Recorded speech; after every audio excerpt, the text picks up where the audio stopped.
make sure that I'm here to give you information. And I want to be held to account. If my information is wrong, I will correct it, and I'm asking you to do the research and find out for yourselves. So I'm going to tell you very briefly 3 things. Who I am, and that there is really good news about COVID-19. Number 2, if this good news is true, what changes should we be making in Ireland and in the whole world? And number 3, that Ireland is actually leading a movement in the whole world to set these changes on fire.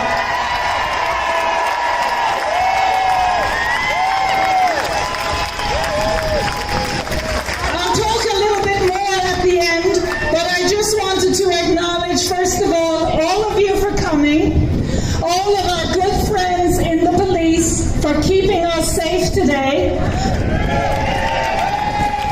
all of you for ensuring this is a peaceful protest with lots of hope and lots of love.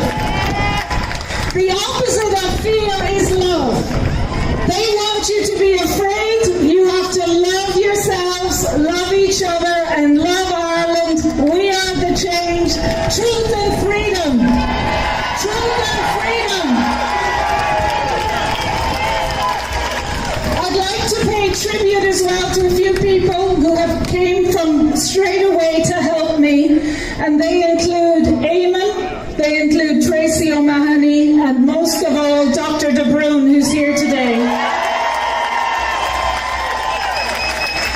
And Una McGurk and all of the other people. Some of them might want to remain anonymous, but there has been lots of barristers, lots of solicitors, and scientists and doctors. So fair play to them.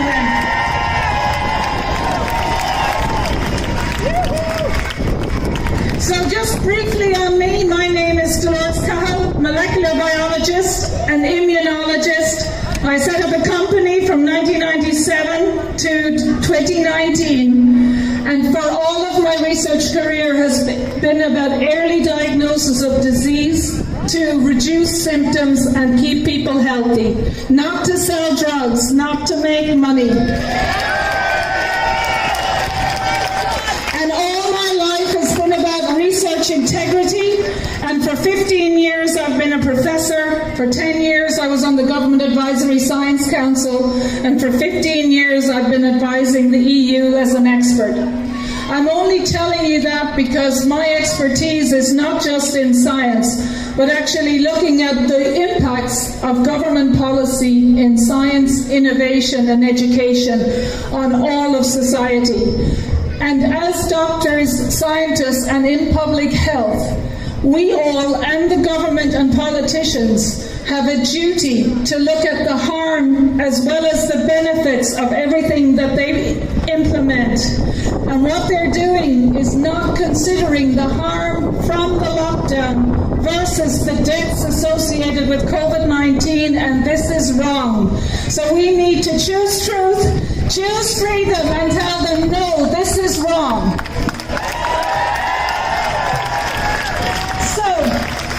The good news about COVID-19 is that it is a coronavirus, but the death rate, when it was announced, is 4,200 out of 7 billion in the whole wide world. So that means from December 2019 to the 11th of March 2020, 4,200 people died. So every death, of course, is a tragedy, and every unnecessary death is not just a tragedy, but it's almost a crime. And why we're here today is to say there has been unnecessary deaths, and we want to make sure that in this flu season, in the winter of 2020 and 2021, there will be no more unnecessary deaths. And this information has to get out. So truth and freedom.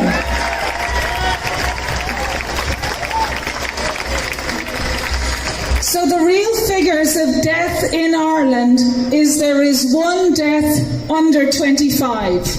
and that looks to be someone of the age of 17. So there is therefore no justification for the schools to be closed.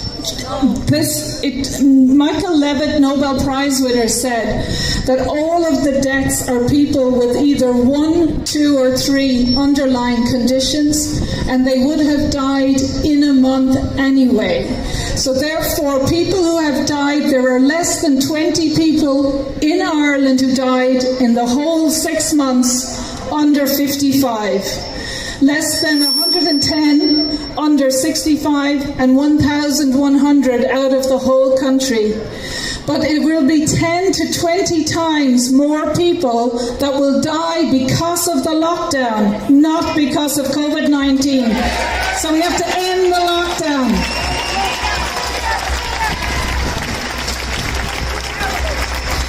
But the really good news is that there are treatments available so that there will be less deaths for other flu seasons in all the years to come. This is good news. This is good news. The treatments are inhaled steroids, ivermectin, and of course, as highlighted by the American frontline doctors, hydroxychloroquine.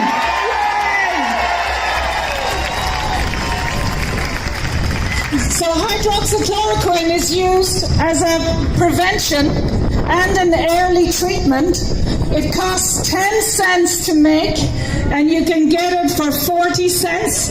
It has a half-life of 3 weeks. So if you want to prevent yourself from having even symptoms of flu in the future, you just need 1 tablet of hydroxychloroquine every month.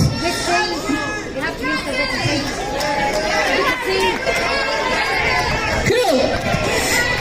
So the thing is, if there is a bond between scientists, doctors, public health officials, civil servants, the politicians, and you who pay our salaries. And if there is a treatment for a disease that is one of the essential medicines of the world, Dr. Simon Gold of American Frontline Doctors and all those doctors have said it is a magic bullet. In 50 years of adverse event reporting of the FDA in America, it's one of the safest drugs. It can and always has been given to pregnant women, breastfeeding women, children, and the elderly, and the adverse events were overinflated. So we have a treatment. We don't need the lockdown.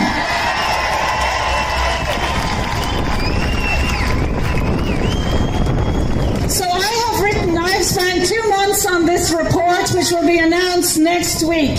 But there is a graph there from World Data that the countries who gave hydroxychloroquine have much less deaths. The countries, including Ireland, that did not make hydroxychloroquine available are among the highest numbers of deaths. We need hydroxychloroquine. So truth and freedom, we need this health information. So this is the basis of what the changes should be to policy in Ireland and in the world. Because it would be like if someone had discovered an antibiotic and people were dying of pneumonia in Ireland back in the 20s and 30s. There was huge information that this antibiotic was safe and effective, but people were still dying of pneumonia. And people were well aware that this was happening. That are preventable deaths, and the people who are not allowing health information to be available should be held to account. The media, RTE, the journalists, and the politicians. So I am asking you to do something today, because everyone says, what can you do? What you have to do today is to go home and talk to your families, but write a letter to your doctor, your GP, and say, In September, October, are you going to prescribe hydroxychloroquine to the elderly in the care homes and the people at risk? And you know, someone of you would be interesting that we should have a register, not only of the doctors that are prescribing, but right to the Irish Medicines Organisation, the Minister for Health, every one of your TDs and the Taoiseach to say, are you going to make an essential medicine, one of the safest medicines in the world, approved by the FDA over 50 years ago, available to the elderly and the sick? And if you're not, why not? If you're not, why not? Hydroxychloroquine should be made available. This is freedom and truth.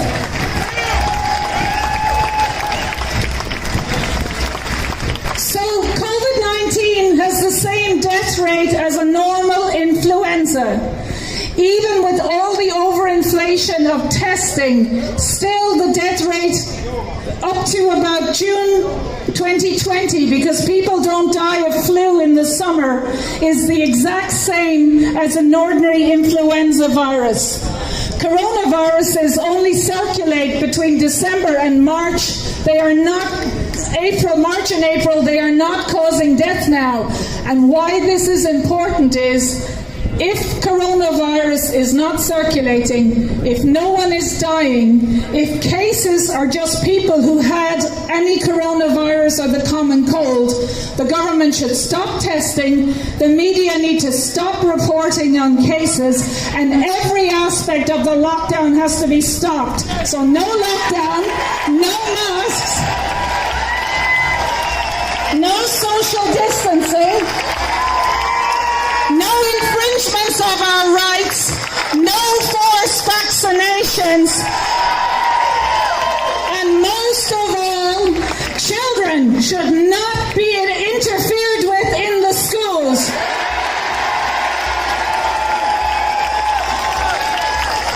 It is psychologically damaging for children to be made afraid of viruses and invisible bacteria. It is psychologically damaging. The doctors know it, the teachers know it, the civil servants know it, and it is actually going to cause depression and anxiety to a generation. So what they're doing is making the elderly have more illness and symptoms and more death and more fear. It's entirely preventable. To the children, they are instilling fear, forcing social distancing. Masks are entirely unnecessary. They are going to undermine their mental health for a generation, cause them unnecessary anxiety. It is totally a crime against the children and a crime against humanity, a crime against the elderly. No. Truth and freedom. No, we are not having it. No, no, no, no, no, no, no, no, no, no, no.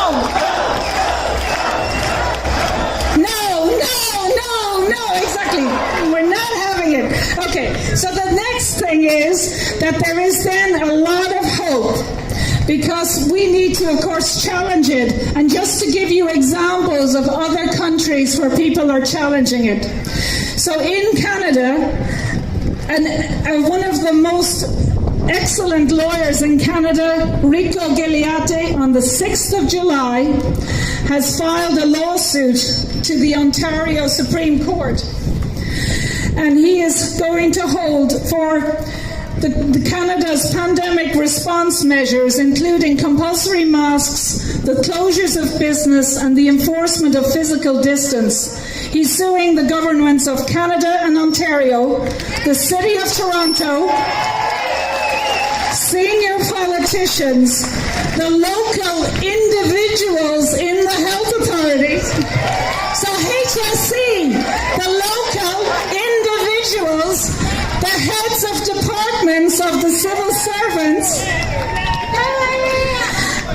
and the medical authorities and doctors. And he's saying that the closures and all these measures were extreme, unwarranted and unjustified. Self-isolation imposed on individuals just like Ireland was not scientific, not medically based, and not proven. The mandatory wearing of face coverings imposes physical and psychological harm, and this lawsuit alleges the measures violate the right of association, the right of freedom, the right of security of the person, unlawful search and seizure, arbitrary detention, and intrusion into the family home. So we need to do the exact same in Ireland.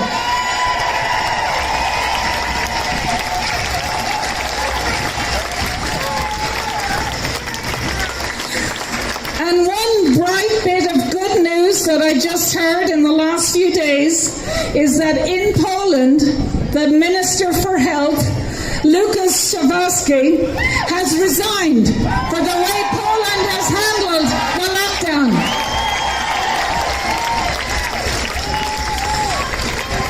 So what I would be asking for you is that I think we should not allow schools to impose social distancing or masks or any testing or treatment without family and parental and guardian consent. So all of you are going to have to write letters. So, and also all of you on social media. And I fully support Tracy O'Mahony in her initiative against mandatory vaccinations.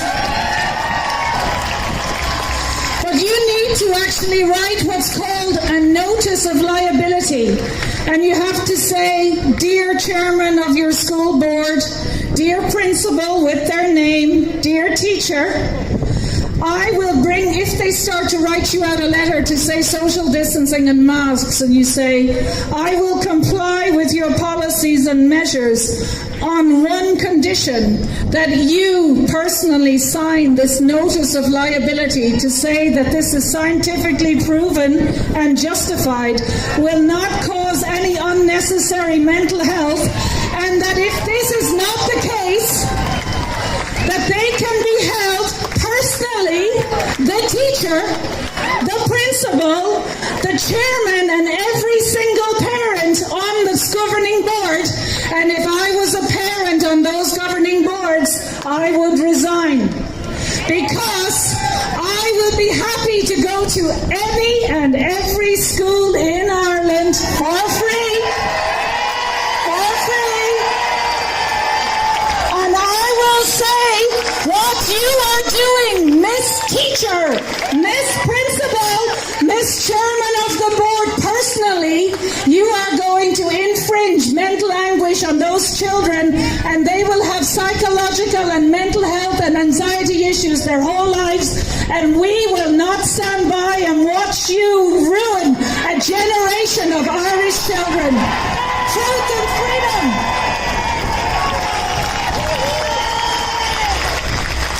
So just as well, if you want to know a little bit of law in Ireland, I thought I would throw it out. And of course, if I'm wrong, I'm happy to be held accountable. But just that in Irish law, whether you're a scientist or a GP or a minister for health or a civil servant or an administrator in your local hospital or someone who owns or manages a care home or the care home workers or the nurses or the bus drivers or the police or anyone, while they all do great work, they have no legal right to infringe our human rights, our rights under the Constitution, and enforce masks or vaccinations.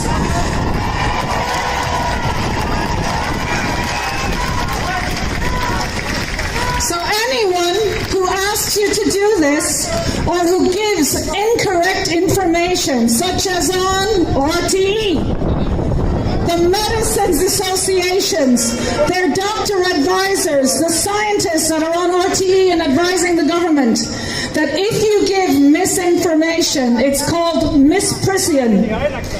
And you can be held personally liable, including under Sections 18 and Sections 19 of the Criminal Justice Act 2011. And under Section 7 of the Criminal Liability Act 1997, that places culpability on the individual individuals and also on the state for making policies based on misinformation and for people asking you to do something that's against your fundamental constitutional rights of freedoms and bodily integrity. We are not having it. Truth and freedom, say no! No! No! No!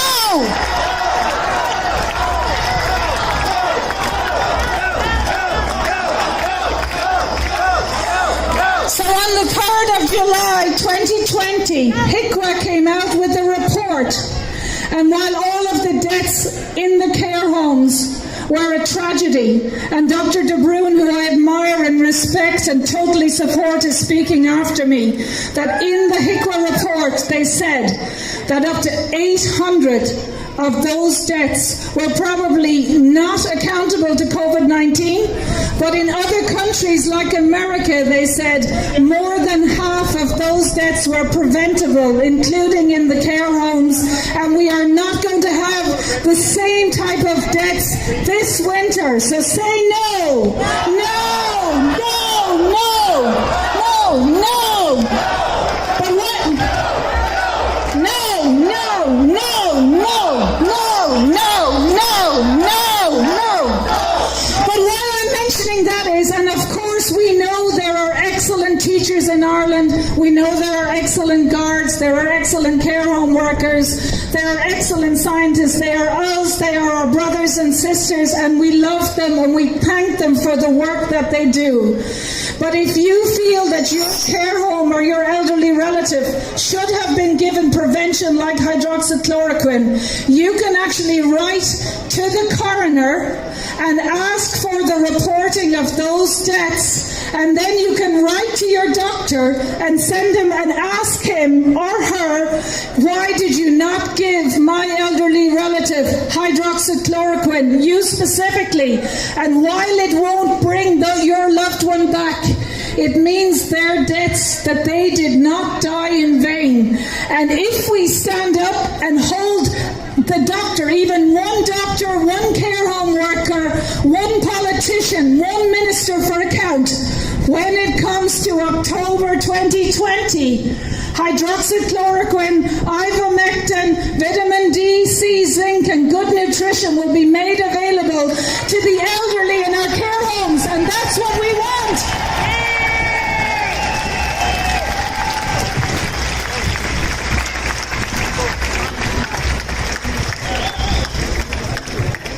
So because I'm invited here and I'm very proud and I am associated with Health Freedom Ireland, I just wanted to mention a little bit, and first I should say that I am pro-safe vaccines, but I wanted to talk a little bit about vaccines, and I'm happy to be held to account, debated and challenged for what I'm going to say. And this is just to pass the information, because if coronavirus and COVID-19 is the same death rate as an annual flu, and if there's a safe and effective prevention and treatment, which is a World Health Organization essential medicines of the world because it's so effective, hydroxychloroquine, then we do not need to lock down the country, but we do also not need compulsory or mandatory vaccinations. So say no! No to mandatory vaccinations! No! No! No! No! No!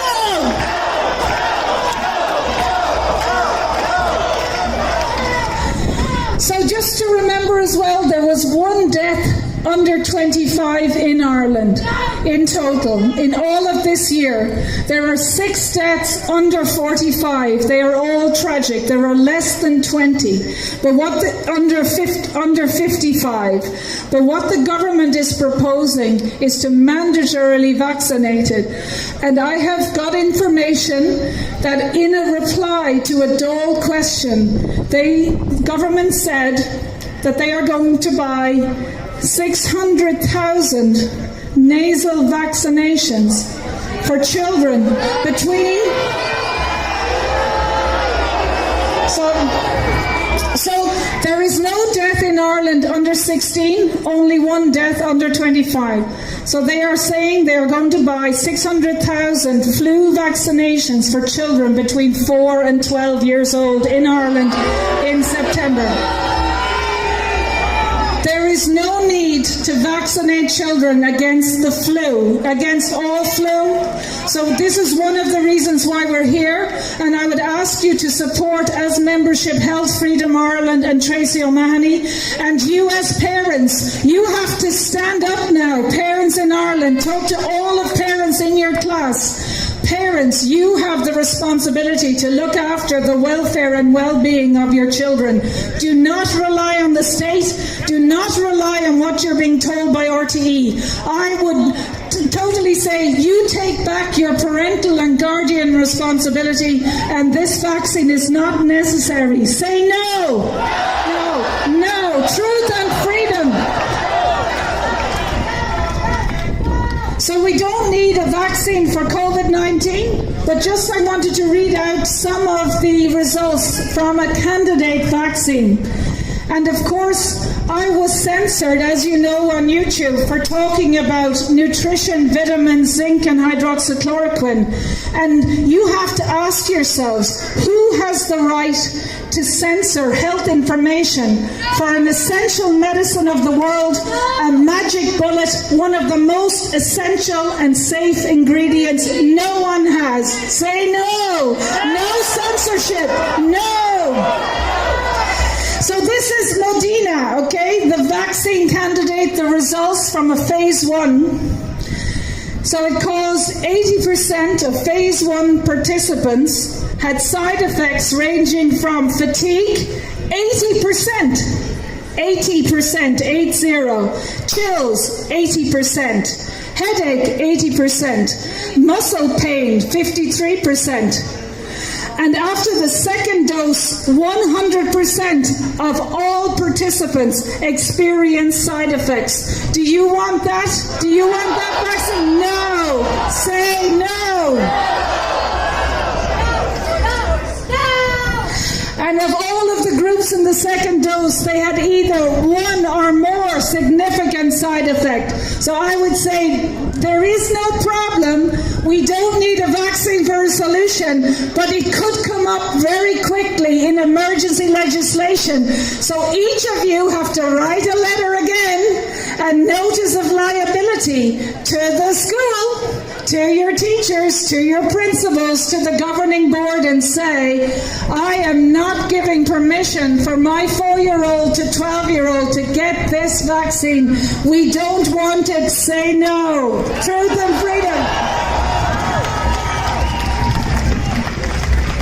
So I'm almost done. I just wanted to give you more good news. So I will be writing, I have written a report. It will be published next week.